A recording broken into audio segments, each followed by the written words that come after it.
A lost German Shepherd puppy finds his owner after 6 months, but this reunion made everyone in tears. A young woman thought she'd finally found her best friend again. The dog ran straight into her arms, proving the bond they once had was real. But just as hope returns, a powerful stranger steps forward, with papers, lawyers, and claims that this dog belongs to him. Suddenly, what should have been a joyful reunion twists into a fight that no one expected. Why would someone so powerful go to such lengths for one puppy? And what dark secrets are hiding behind the name Z6? This isn't just a story about a missing dog being found. It's about loyalty, danger, and a truth so shocking it could destroy everything. Will the bond between a woman and her dog be enough to survive what comes next? I'd love to know. Where are you watching from? Type it down below, and while you're here, subscribe so you'll always catch the next story. The shrill ring of Greer's phone pierced the quiet night, startling her awake. Her heart skipped a beat as she fumbled for the device on her nightstand, nearly knocking over her glass of water. The clock's red numbers showed it was 11:45 at night. Hello? Her voice was thick with sleep. Ms. Hollis? This is Sandra, from the Gray Ridge Animal Shelter. The woman's voice crackled through the speaker. I apologize for calling so late, but we've just received a young German Shepherd. Given your recent missing dog report, Greer sat bolt upright, suddenly wide awake. I'll be right there. Her hands trembled as she threw on her worn denim jacket over her waitress uniform from earlier that day. The drive to the shelter felt endless, even though it was only 15 minutes away. Greer's knuckles were white on the steering wheel as memories of Rook flooded her mind. His playful amber eyes, the way he'd lean against her leg during their training sessions, the distinctive scar near his ear from before she'd found him. The night he'd disappeared from her fenced backyard had left her devastated. The shelter's parking lot was mostly empty when she pulled in, save for a sleek black SUV that looked out of place among the staff's modest vehicles. Greer barely noticed it as she rushed to the entrance, her boots crunching on the gravel. Sandra, a kind-faced woman in her 50s, met her at the door.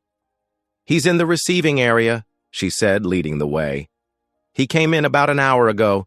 Someone found him wandering near the industrial park. As they approached the holding area, Greer could hear the sound of paws scratching against concrete.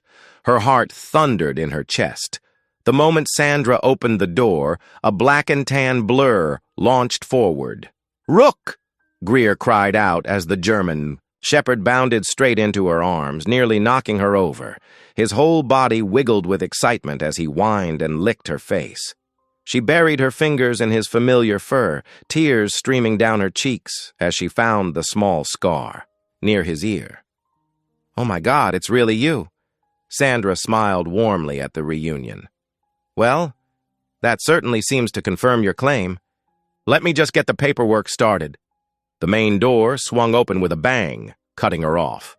A tall man in an expensive charcoal suit strode in, his polished leather shoes clicking against the floor. His silver-streaked hair was perfectly styled, despite the late hour, and his presence seemed to fill the room.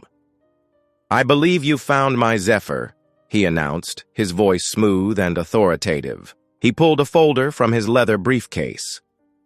I'm Reginald Carraway. I have all the registration papers here. Greer instinctively tightened her hold on Rook, who had gone very still in her arms. This is my dog, she said firmly.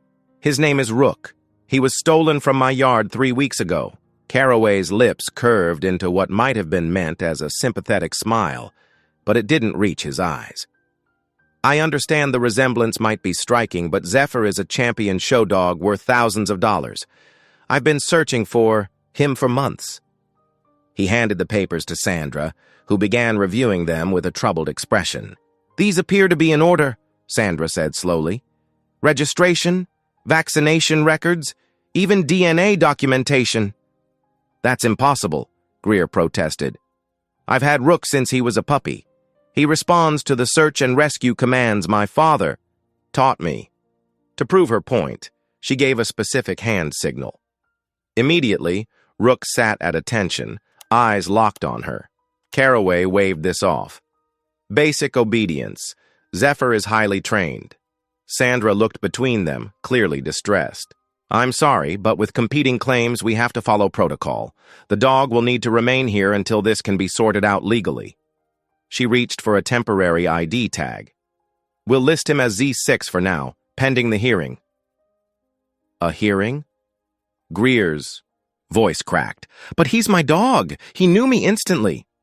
Many German shepherds are naturally friendly, Caraway said smoothly. I can have my lawyer here first thing in the morning to expedite matters. Sandra gently took Rook's collar, leading him toward the kennel area. He resisted, trying to stay, with Greer, but shelter policy was clear. Greer watched helplessly as her beloved dog was led away, his eyes fixed on her until he disappeared around the corner. I suggest you save yourself some trouble and walk away now, Caraway said quietly, his refined manner slipping just enough to reveal something harder underneath. You can't win this. Greer straightened her spine, meeting his gaze directly. I won't let you take him. Her voice was steady despite the tears still wet on her cheeks.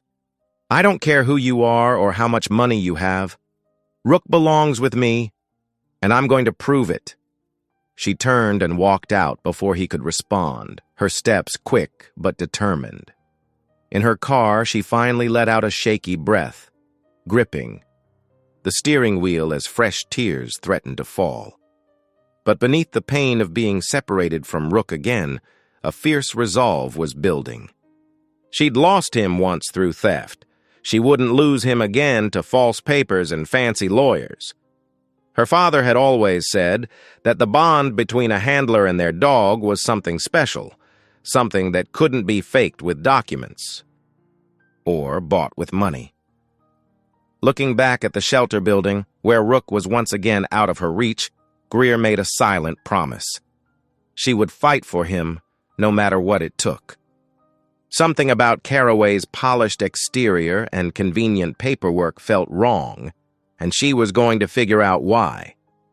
With trembling fingers, she started her car. She had a long night ahead of her, planning how to prove that Rook was truly hers, and expose whatever game Caraway was playing. The shelter's temporary tag might read Z6, but she knew in her heart that the dog in that kennel was her Rook, and she wasn't going to let him go without a fight. Greer's hands shook as she read, the formal letter from Caraway's legal team. The thick, cream-colored paper felt heavy in her trembling fingers, each carefully worded threat making her stomach twist into tighter knots. Words like cease and desist and legal action jumped out at her from the page. She sat at her small kitchen table, the morning sunlight streaming through her worn curtains. The empty dog bed in the corner made her heart ache. The shelter had detained Rook, or Zephyr, as Caraway called him, pending the ownership dispute. This can't be happening, she whispered to herself, setting down the letter. Her modest waitress salary couldn't begin to match the kind of legal firepower Caraway could bring to bear. The thought of losing Rook again made her chest tight with panic. A knock at her door made her jump. When she opened it, she found a tall, broad-shouldered man in grease-stained coveralls standing on her porch. Ms. Hollis? His blue eyes were sharp and assessing. I'm Silas Kincaid. I operate the tow service in town. Heard about what happened at the shelter last night. Greer wrapped her arms around herself, suddenly wary. News travels fast in Grey Ridge. Small towns. He shrugged. Thing is, I used to work as a K9 handler. Something about your story caught my attention. Mind if I come see the dog? Hope flickered in Greer's chest, but experience had taught her to be cautious. Why? Because training leaves marks that can't be faked. If that dog really is yours, there might be a way to prove it. 20 minutes later, they stood outside the shelter's chain-link runs. Rook paced in his kennel, his black and tan coat gleaming in the morning sun. When he saw Greer, his tail started wagging, but the presence of shelter staff kept him from his usual enthusiastic greeting. Watch this, Greer said softly. She made a specific gesture with her hand, 2 fingers pointed down, then swept left. It was one of the specialized search and rescue commands her father had taught her years ago. Rook immediately dropped into a crawl position, then moved left, exactly as trained. The movement was precise, practiced. Silas's eyebrows shot up. That's not standard training. Where'd you learn that? My father. Greer's voice grew quiet. He trained volunteer search and rescue dogs, taught me everything he knew before he passed. Silas nodded slowly, his expression thoughtful. Try another one. Greer went through several more obscure commands, hand signals and verbal cues that weren't part of any standard training program. Each time, Rook responded perfectly, his amber eyes locked on her with complete focus. Well, Silas said finally, I'd say that's pretty conclusive. Those aren't commands you'd find in any show ring or basic obedience class. That's specialized SAR work, passed down through hands-on experience. Tears pricked at Greer's eyes. But will it matter? Caraway has registration papers. Papers can be forged. This kind of bond? Silas gestured to where Rook sat attentively watching Greer's every move. That's real, and I'm willing to testify to that effect if you need me. Greer stared at him, hardly daring to hope. You'd do that? I've seen enough working dogs to know the real thing when I see it. Besides, he added with a slight smile, someone needs to stand up to Caraway's strong-arm tactics. For the first time since receiving the threatening letter, Greer felt her shoulders relax slightly. She wasn't alone in this fight anymore. She had someone in her corner who understood dogs, who could see the truth of her bond with Rook. Thank you, she whispered, meaning it with every fiber of her being. Don't thank me yet. Silas's expression grew serious. This won't be easy. Caraway's got money and influence, but we've got truth on our side. And sometimes that's enough. They spent the next hour documenting Rook's responses to various commands, with Silas making detailed notes about the specialized nature of each one. His professional experience lent weight to their case, and Greer felt her fragile hope growing stronger with each successful demonstration. Just as they were finishing up, a sleek black car pulled into the shelter's parking lot. Through the tinted windows, Greer caught a glimpse of Caraway's perfectly groomed profile. Her heart rate spiked, but Silas stepped slightly in front of her, his solid presence reassuring. Remember, he said quietly, you're not in this alone anymore. Those words echoed in Greer's mind as she watched Rook respond to one final command, a complex series of movements that her father had developed specifically for difficult search terrain. The dog executed it flawlessly, just as he had, done hundreds of times before in their backyard training sessions. This was proof, real, demonstrable proof of her connection to Rook. And with Silas's expertise to back her up, maybe, just maybe, she had a fighting chance of keeping her beloved dog where he belonged.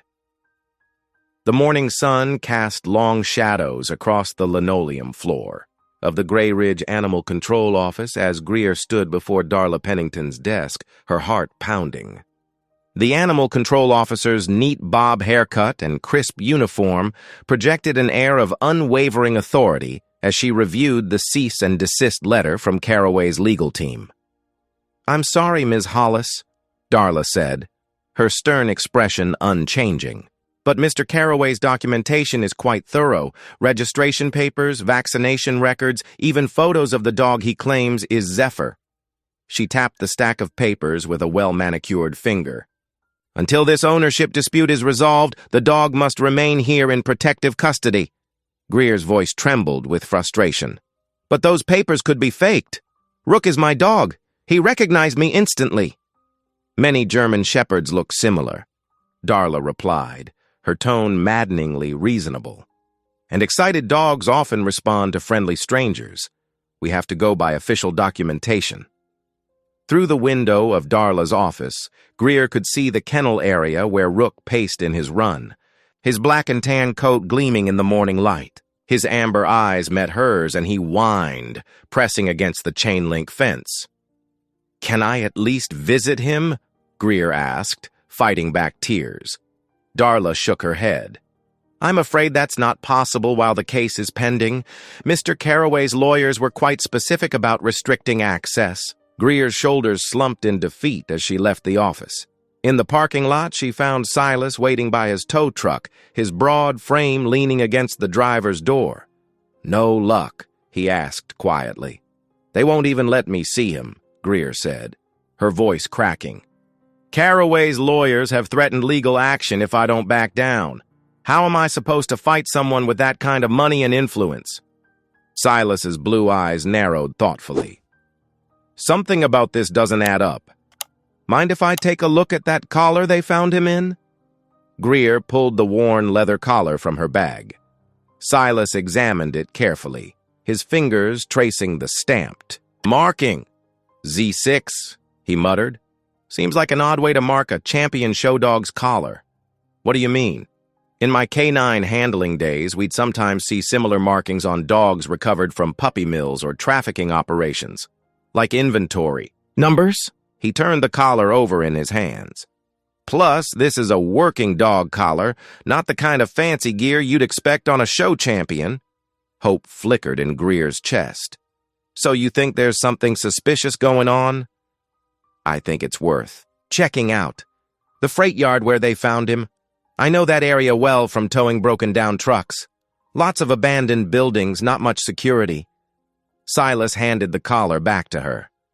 "Perfect place to temporarily house stolen dogs." "Stolen dogs?" Greer's eyes widened. "You think Carraway might be involved in dog trafficking?" "Can't say for sure, but I've seen enough in my time to know when something's off." Silas straightened up. "Tell you what, I'll do some digging around the freight yard, see if I can spot any patterns.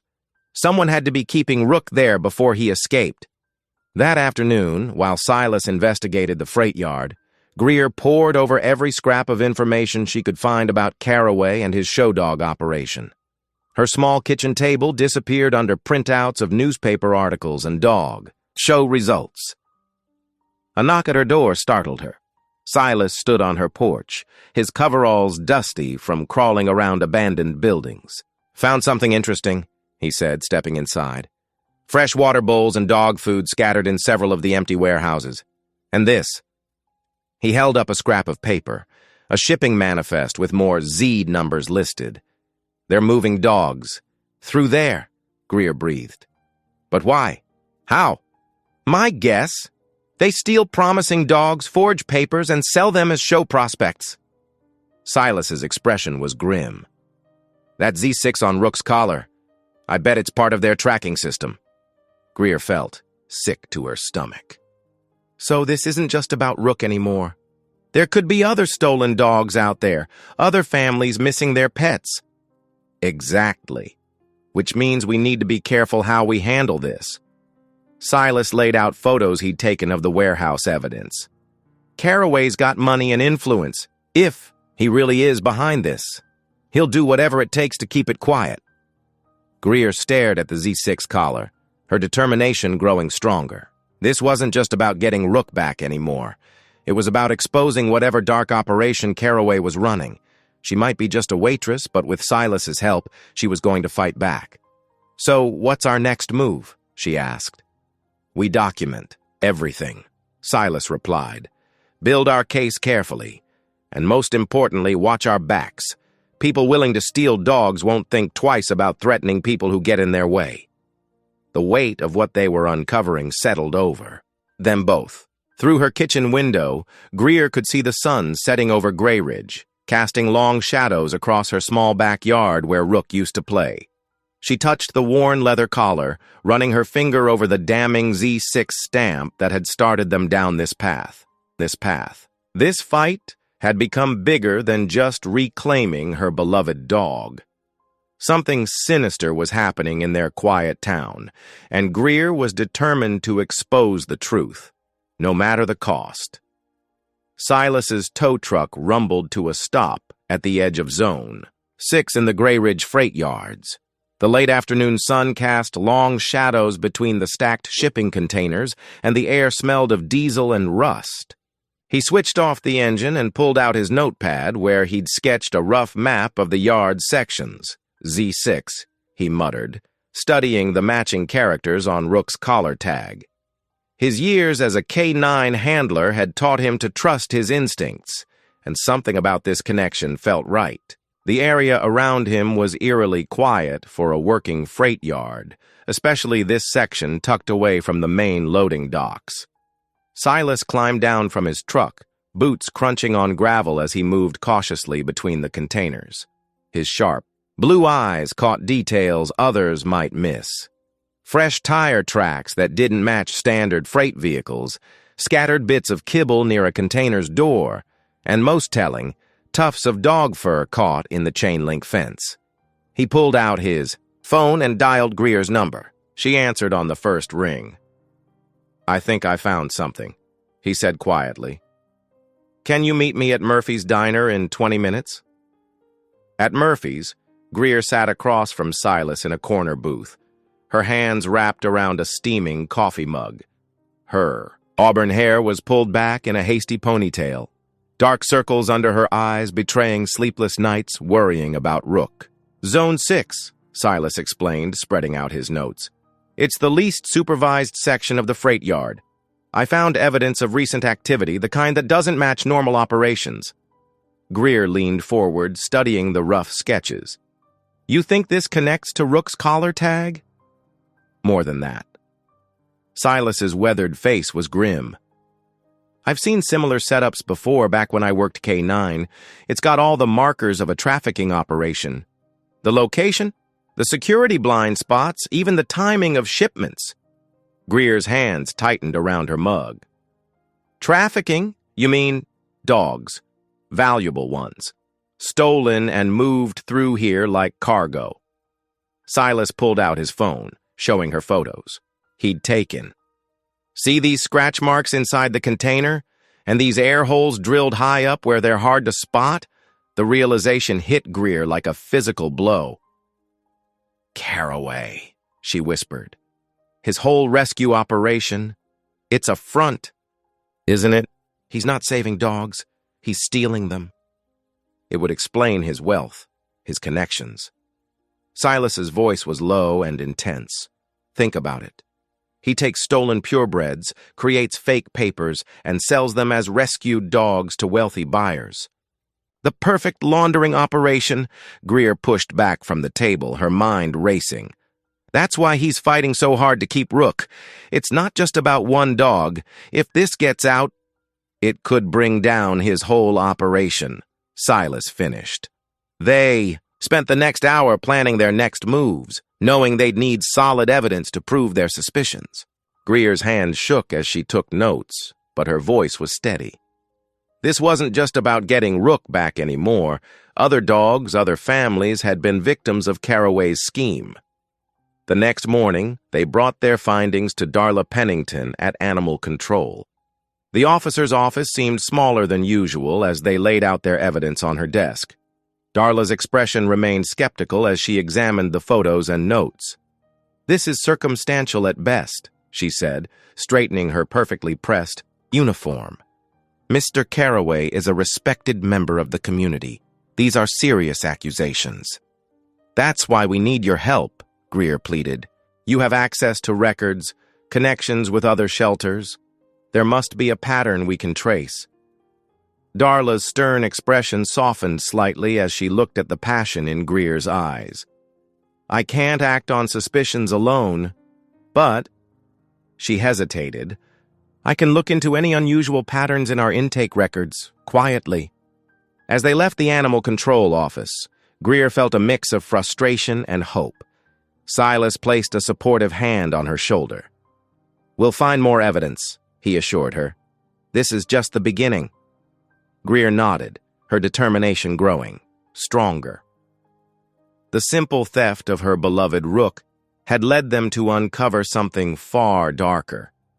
Now it wasn't just about reuniting with her dog. It was about exposing a criminal enterprise that had hurt countless others. We need to be careful, Silas warned as they walked to his truck. Carraway has money and influence. If he realizes we're investigating... I know, Greer said quietly. But we can't back down now. Not when we know the truth. They spent the rest of the afternoon planning their next steps, knowing they were taking on a powerful enemy. But with each piece of evidence they gathered, with every connection they made, their resolve only grew stronger. This fight had become about more than just one dog and his owner. It had become about justice. Greer's hands trembled slightly as she checked her phone's camera settings. The storage unit's fluorescent lights hummed overhead, casting a harsh glow on the stacks of ledgers they'd discovered. Silas stood guard by the partially opened door, his broad shoulders blocking most of the view from outside. Quick and quiet, he whispered, glancing down the row of storage units. We've got maybe 15 minutes before the night guard makes another round. She nodded, carefully photographing each page that showed suspicious entries. The ledgers were meticulous, dates, identification numbers, and dollar amounts that seemed far too high for simple rescue operations. Her heart raced as she spotted Rook's entry. Asset Z6, German Shepherd, acquisition cost, $0, sale value, $15,000. Got it, she whispered, her voice tight with anger. They didn't pay a cent for him because they stole him. Silas checked his watch. We need to move. The scent demonstration is next. They secured the unit exactly as they'd found it and made their way to the training field behind the shelter. Darla Pennington waited there, arms crossed, her expression skeptical but curious. They'd convinced her to witness a demonstration of Rook's search and rescue training, something a show dog would never have. Officer Pennington, Greer said, trying to keep her voice steady. Thank you for agreeing to see this. Darla nodded, curtly. 5 minutes, Ms. Hollis, that's all I can spare. Silas set up his phone to record while Greer retrieved the training aids from her car. Small orange flags and a special scent article they'd prepared. Rook watched from his kennel run, tail wagging with anticipation. These are my father's old SAR commands, Greer explained, approaching Rook's kennel. No show dog would know them. She took a deep breath and called out clearly, Rook, ready search. The change in the dog was immediate. His posture shifted from casual to alert, ears forward, every muscle focused on Greer. She released him from the kennel and he moved to her side, waiting. Find it, boy. Search. Rook moved out in a precise pattern, working the wind, his nose sweeping back and forth across the ground. This wasn't the movement of a show dog. This was years of careful training showing through. When he caught the scent, his whole body language changed. He followed the trail with intense focus, leading straight to the hidden flag. Mark! Greer called out. Rook immediately sat, pointing his nose at the exact location of the find. Darla's stern expression had softened slightly. That's impressive coordination. These aren't tricks you teach a show dog, Silas added, still recording. This is specialized search and rescue training, the kind that takes years to perfect. They ran 2 more successful searches, each one demonstrating Rook's expertise. By the final demonstration, even Darla couldn't hide her interest. Look at his drive, his focus, Greer said, her voice thick with emotion. This is who he really is, who we trained him to be, not some show dog named Zephyr. Darla studied the bed, footage on Silas's phone, her brow furrowed. And you say you have evidence of Mr. Carraway's involvement in suspicious activities? Greer pulled out her own phone, showing the photos of the ledgers. These entries, the numbering system, it all matches the collar tags. And look at these amounts. No legitimate rescue operation deals in these kinds of numbers. It's not conclusive, Darla said slowly, but it's concerning. She straightened her uniform jacket. I'll need copies of everything you've documented. And Ms. Hollis? Her eyes softened slightly. Be careful. If what you're suggesting is true, you're dealing with people who won't want this exposed."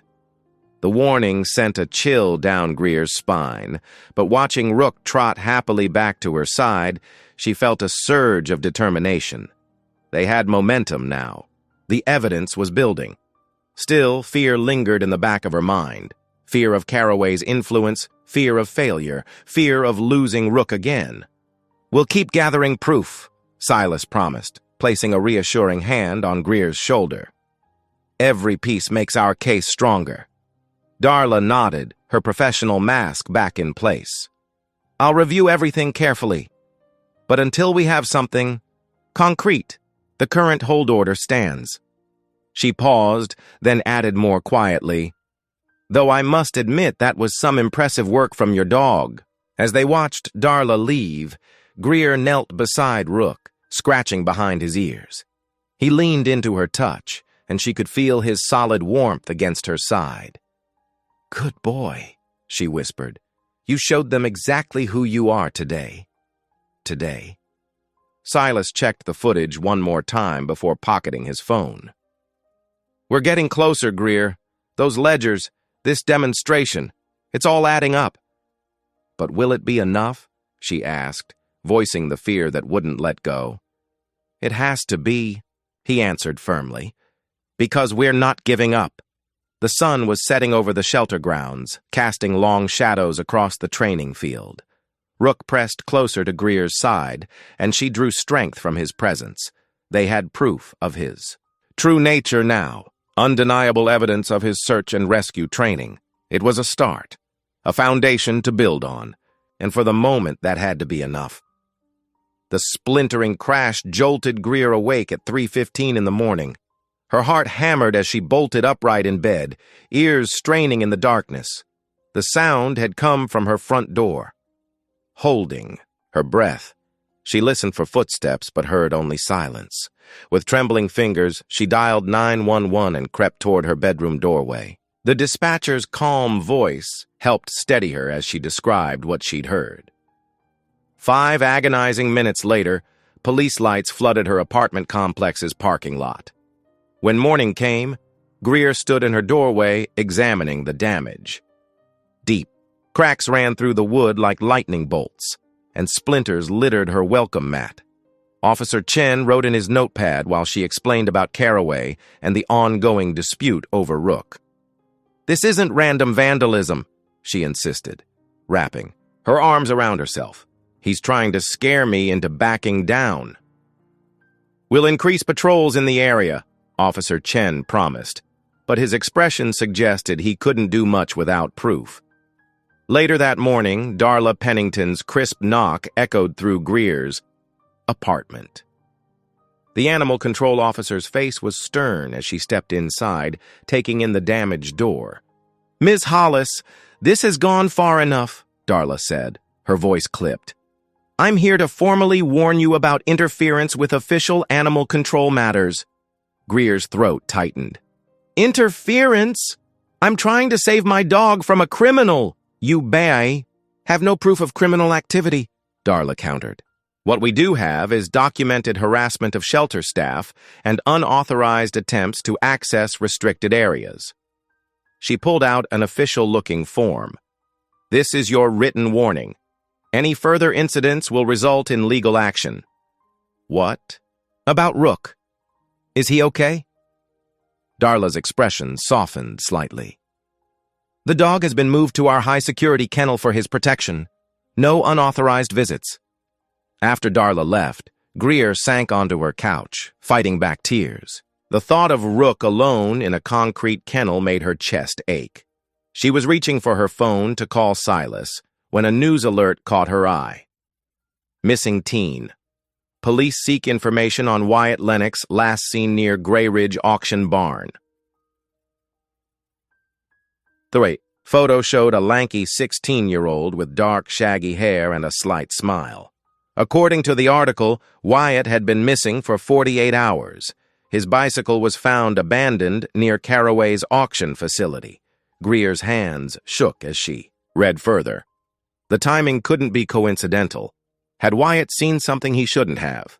The auction barn was where Caraway supposedly received his rescue dogs, but Greer and Silas suspected it was actually where stolen pets entered his trafficking pipeline.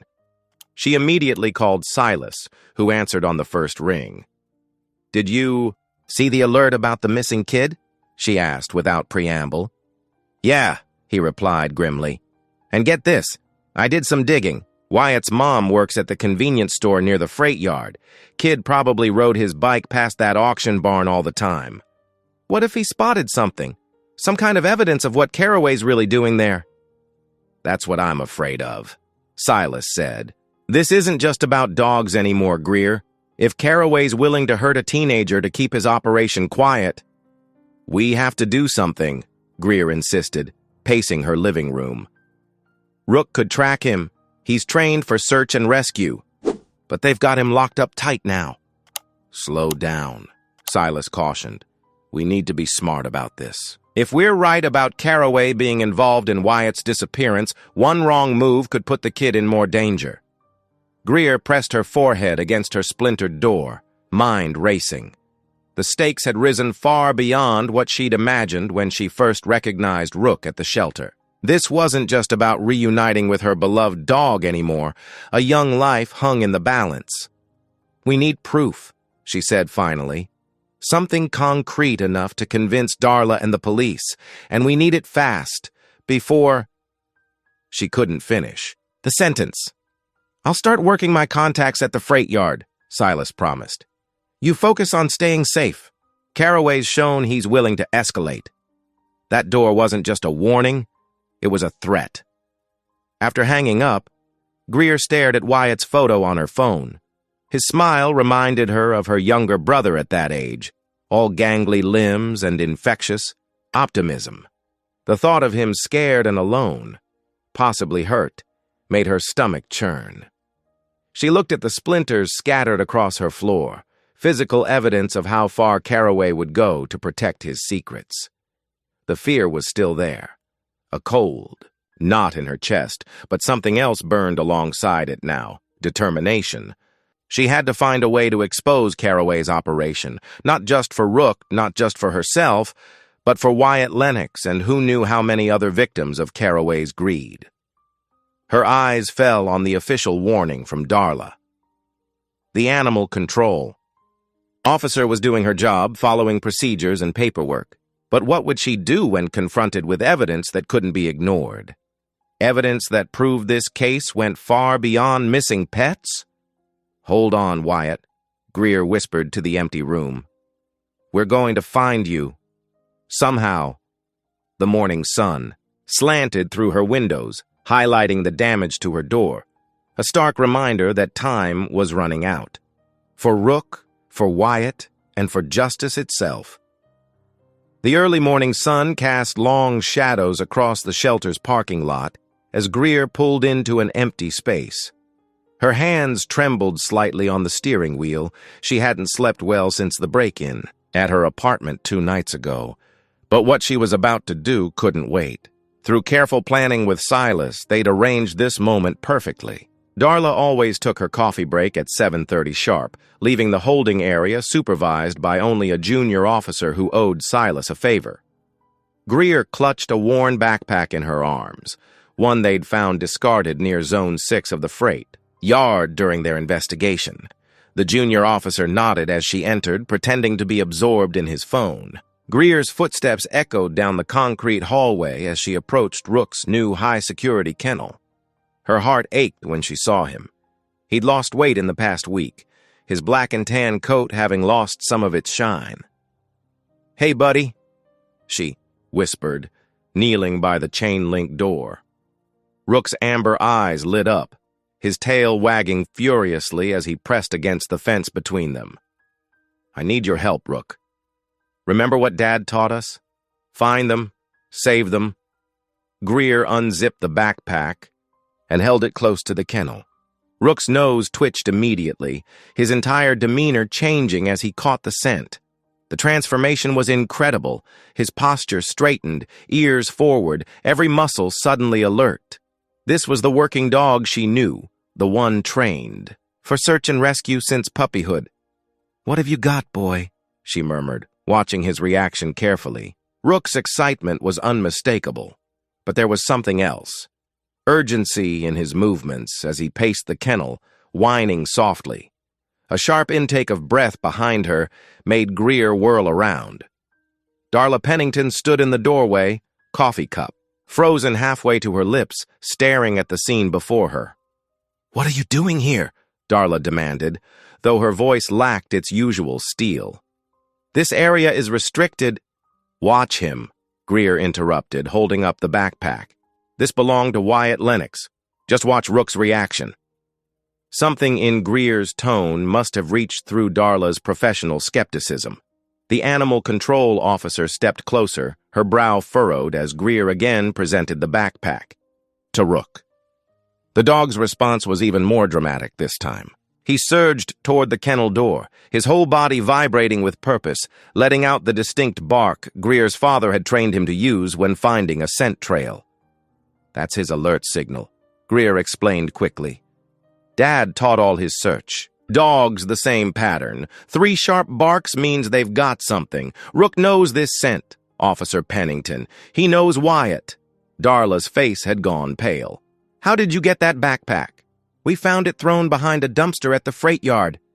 In Zone 6, the same marking that was on Rook's collar when he was brought in." Greer stood, facing Darla directly. "This isn't just about stolen dogs anymore. That missing kid is connected to whatever Caraway's doing out there." The silence stretched between them as Darla processed this information.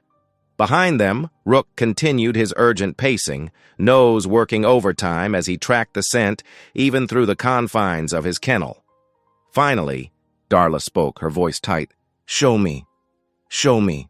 20 minutes later, they stood at the gates of the freight yard's Zone 6, Rook straining at his leash. Darla had pulled rank to temporarily release him into her custody, and now she watched with widening eyes as the shepherd pulled them purposefully toward a specific warehouse. "Look at him," Greer said softly. "He's not just excited or agitated. This is what he was trained for. He's working a trail." Darla nodded slowly, her professional mask cracking as she watched Rook's focused determination. "I've seen working dogs before, but this—" She shook her head. "This isn't the behavior of some show dog named Zephyr." "No," Greer agreed. "This is Rook, my search and rescue dog, and right now he's telling us Wyatt Lennox has been here." They couldn't get closer to the warehouse without trespassing, but they didn't need to. Rook's behavior was unmistakable evidence that connected Caraway's operation to the missing teenager. As they stood there, watching the shepherd work the perimeter of the fence, Greer could see the last of Darla's doubts crumbling. "I'll need to make some calls," Darla said finally, her jaw set with new determination. "This changes everything, if there's even a chance that boy is involved." She turned to Greer, and for the first time there was respect in her eyes. "I'm sorry I didn't believe you sooner." Relief flooded through Greer so strongly her knees nearly buckled. "So you'll help us?" "Yes." Darla was already pulling out her phone. "We're going to need search warrants, backup. This is bigger than animal control now. But first," she added, her expression softening as she looked at Rook, still alerting to the scent. "Trail. Let's get your dog back where he belongs."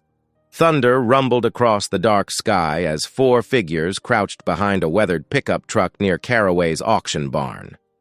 Rain pelted their faces, but none of them seemed to notice. Greer's heart pounded as she checked her flashlight one last time. Beside her, Rook's muscles tensed, ready for action. "Remember the plan," Silas whispered, his usual calm voice barely audible over the storm. "Darla covers the front entrance. I'll take the side door. Greer and Rook lead the search pattern we practiced." Darla nodded, her official animal control badge glinting in a flash of lightning. "I've got backup on standby. 1 call and they'll be here in 10 minutes. The barn loomed before them, its wooden walls dark and forbidding in the pre-dawn gloom. Somewhere inside, they believed Wyatt Lennox was being held. Rook had confirmed the scent trail yesterday, and now they couldn't wait any longer. not with a teenager's life at stake. "Now," Silas commanded softly. They moved as one unit, spreading out across the muddy ground. Rook stayed close to Greer's side, his training evident in every careful step. The shepherd's nose worked constantly, sorting through the rain-washed scents. The side door's lock proved no match for Silas's expertise, a remnant of his law enforcement days. They slipped inside, flashlight beams cutting through the musty darkness. The familiar smells of hay and leather filled the air, but there was something else, something wrong. Rook's head snapped up, his amber eyes alert. He took point without hesitation, leading them past empty stalls and stacked feed bags. Greer followed, trusting her dog completely. This was what they had trained for, what her father had taught them both. The shepherd paused at a junction of hallways, nose working. Then he turned left, toward a section of the barn Greer had never seen before. Their footsteps seemed too loud on the wooden floors, despite their careful movements. Suddenly, Rook froze. A low whine escaped him, his alert signal. He faced a heavy door marked "Tack Room" and sat, indicating a find. Silas moved forward, testing the handle. It was locked. "Stand back," he whispered, then applied careful pressure in just the right spot. The door groaned open. The beam of Greer's flashlight revealed a scene that made her gasp. Wyatt Lennox lay curled on a thin blanket in the corner, pale and thin but alive. His eyes squinted against the sudden light. "Help," he croaked, voice rough from disuse. Greer rushed forward while Silas covered the door. "We've got you," she assured him, helping the teenager sit up. "You're safe now." "The papers," Wyatt managed, pointing weakly to a metal filing cabinet. "He made me sort them. They prove everything." Darla appeared in the doorway, her flashlight beam adding to the illumination. She immediately went to the cabinet, pulling open a drawer. Inside were folders stuffed with documents, shipping manifests, fake pedigree papers, financial records, everything they needed to bring down Caraway's operation. "This is it," Darla breathed, quickly photographing key pages with her phone. "The whole trafficking network right here." Relief flooded through Greer as she supported Wyatt, helping him stand on shaky legs. They had done it. They had found both, the boy and the evidence. Rook pressed against her leg, tail wagging slightly at a job well done. Then everything changed. A sharp crack split the air, followed by an orange glow from the hallway. Heat bloomed suddenly, and smoke began seeping under the door. "Fire!" Silas shouted, all pretense of stealth forgotten. "The whole corner's going up!" Darla grabbed the most crucial documents and shoved them into her jacket. "Main entrance is blocked! Flames everywhere!" Greer looked around frantically. The tack room had no windows, and the only door now showed flickering shadows of flame beyond it. Smoke was filling the space rapidly, making Wyatt cough violently. Silas pushed forward, checking the hallway. "Back exit's our only shot, but the fire's spreading fast! We have to move now!" They started forward, but a burning beam crashed down just outside the door, sending sparks flying. Greer, Wyatt, and Rook were forced back into the tack room as flames licked up the walls. The heat was becoming unbearable. "Find another way!" Silas shouted through the flames. "We'll go for help!" Greer pulled her shirt over her nose, mind racing. They were trapped. Smoke was pouring in, and the teenager beside her could barely stand. Rook pressed against her leg, whining softly, but his training held firm. Even now, he waited for commands. Through the roar of the fire, she could hear Silas, and Darla's shouts growing fainter as they were forced to retreat. The flames were spreading faster than anyone could have predicted, turning their moment of triumph into a desperate fight for survival. Black smoke curled along the ceiling, and the heat made their skin feel tight and painful. Wyatt slumped against her, coughing harder. Time was running out, and they needed to find a way out before the fire claimed them all. Greer hugged Rook close, fighting back panic as she scanned the burning room. They had come so far, achieved so much. Now they just had to survive what came next. Thick black smoke billowed through the barn's rafters, making Greer's eyes water as she pulled her shirt over her nose. The heat pressed against them like a physical wall, and beside her, 16-year-old Wyatt Lennox stumbled, coughing violently. Flames licked up the wooden walls, spreading with frightening speed across the dry hay scattered across the floor. "Stay." "Lo!" Greer shouted, grabbing Wyatt's arm and pulling him down. The smoke was less dense near the floor, but the temperature was rising fast. Rook pressed against her leg, his training keeping him focused despite the chaos. Through the roar of the fire, Greer could hear Silas's voice calling from somewhere outside. "Greer! Wyatt! Can you hear me?" "We're trapped!" she yelled back, her throat burning. The main entrance was completely blocked by fallen beams, and orange flames danced across every window she could see. Wyatt's face was streaked with soot, his eyes wide with terror. Greer's mind raced. Then she remembered her father's special whistle commands. With trembling fingers, she pulled the metal whistle from around her neck. The same whistle she'd used to train Rook in search and rescue, just like her father had taught her.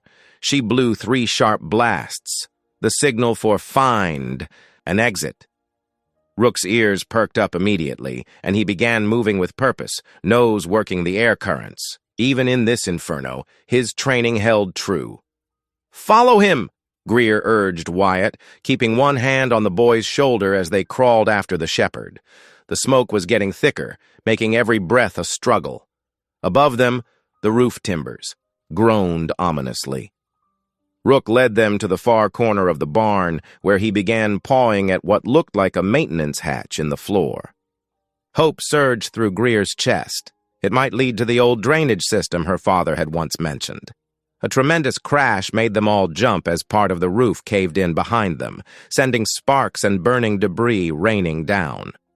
Wyatt cried, out in fear, and even Rook whined. "Greer!"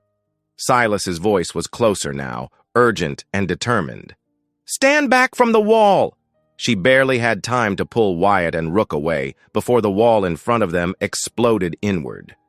Through the gap, she could see Silas's tow truck, its powerful winch cable having just ripped through the barn's wooden planks.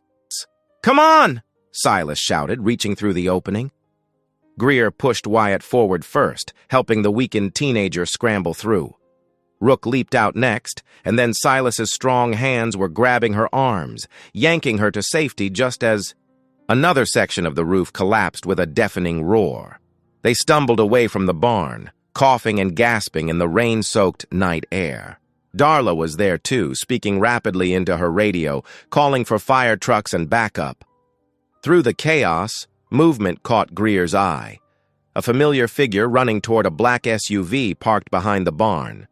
Caraway, clutching a briefcase full of what she knew must be incriminating documents. "He's getting away!" she shouted, but Silas was already moving. He sprinted to his tow truck, jumping in as Caraway's vehicle peeled out onto the access road. "Get in!" Silas called to Greer. She turned to Darla, who nodded. "Go! I've got the boy!" Darla pulled Wyatt closer, wrapping a blanket around his shoulders. Rook bounded into the truck's cab as Greer climbed in, and they took off after Caraway's taillights. The chase led them through winding back roads, rain hammering against the windshield. Silas handled the heavy tow truck with surprising skill, never letting Caraway get too far ahead. They could see papers occasionally flying out of his hastily closed briefcase, scattering in the wind. "He's heading for the quarry," Silas said, grimly, taking a sharp turn that made the truck's equipment rattle. "There's only one way out up there." The road narrowed as it climbed, bordered on one side by steep rock walls and on the other by a sheer drop into the quarry pit. Silas flashed his high beams, and Greer could see Caraway's SUV fishtailing on the wet gravel. Silas gunned the engine, pulling alongside Caraway's vehicle.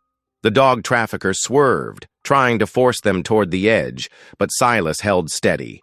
They were approaching a wider section of road where it curved around the quarry's edge. With expert precision, Silas swung the tow truck wide, then cut back sharply. Caraway had no choice but to swerve away, right toward the guardrail. His SUV skidded sideways, its back tires hanging over the edge of the cliff. Papers flew everywhere as the briefcase tumbled out his open window. The SUV teetered precariously, its headlights illuminating the 100-foot drop to the quarry floor below. Caraway sat frozen behind the wheel, his face pale in the glare of Silas's headlights, all his usual polish and arrogance replaced by raw fear. Silas jumped out of the tow truck, his boots crunching on scattered papers. "Don't move, Caraway!" he called out, his voice steady and authoritative. "Police are on their way." Greer scrambled to gather the wind-blown documents while Rook stayed alert beside her, his ears forward and focused on Caraway. The papers told a damning story. Ledgers detailing stolen dogs, fake certifications, and money trails that exposed the entire trafficking operation. Police sirens wailed in the distance, growing louder as multiple vehicles approached the quarry. Road. Caraway remained frozen in his precariously balanced SUV, his knuckles white on the steering wheel. Within minutes, officers surrounded the scene. They carefully extracted Caraway from the vehicle, leading him away in handcuffs. His carefully maintained facade had crumbled, leaving behind a defeated man who couldn't meet anyone's eyes. The next few days passed in a whirlwind of statements and paperwork. The evidence was overwhelming, not just against Caraway, but exposing an entire network of dog theft and trafficking. As the case unfolded, more stolen dogs were recovered and reunited with their rightful owners. Finally, the morning Greer had been waiting for arrived. She stood outside the courthouse, her heart pounding as Darla emerged from the shelter van with Rook on a leash. The shepherd's tail began wagging the moment he saw her. "The paperwork's all finished," Darla said, a rare smile softening her usually stern features. "He's officially yours again." Greer knelt on the courthouse steps as Darla unclipped the leash. Rook bounded forward, pressing his muzzle against her cheek in a gesture so gentle and familiar that tears sprang to her eyes. She wrapped her arms around his neck, burying her face in his fur. "I missed you so much, buddy," she whispered. Rook's tail wagged harder, and he made the soft, whining sound that was just for her. "You know," Darla said, watching them with approval, "with his proven tracking abilities, Rook would make an excellent certified search and rescue dog. I'd be happy to help fast-track his certification." Greer looked up, wiping happy tears from her cheeks. "Really? That would be amazing. It's what my dad always said he was meant for. He's already demonstrated his skills," Silas added, stepping forward. He'd been hanging back, letting Greer have her moment with Rook. Finding Wyatt proved that beyond any doubt. Greer stood up, keeping one hand on Rook's head. The morning. Sun caught Silas's blue eyes, and she noticed he seemed unusually nervous. "Speaking of demonstrations," he said, clearing his throat, "I was wondering if you'd let me demonstrate my cooking skills sometime. Maybe dinner? Just the two of us?" A warm smile spread across Greer's face. After everything they'd been through, together this felt right, like the natural next step in a partnership that had already proven its strength. "I'd like that," she said softly. "Though maybe Rook can join us for dessert?" Silas grinned, reaching down to scratch Rook's ears. "Wouldn't have it any other way." Standing there on the courthouse steps, with Rook pressed against her leg and Silas's smile warming her heart, Greer felt the pieces of her life clicking into place. The fight had been worth it, not just for Rook, but for justice, for every stolen dog and worried owner, for the chance to honor her father's legacy and build something new. The future stretched before her, bright with possibility. She had her loyal companion back, a new purpose with his upcoming certification, and a man beside her who had proven his own loyalty when it mattered most. Together they were ready to write the next chapter. If today's story echoed in your heart, I hope you'll stay. Subscribe, and I'll be here again tomorrow with another quiet story full of the kind of love that lasts.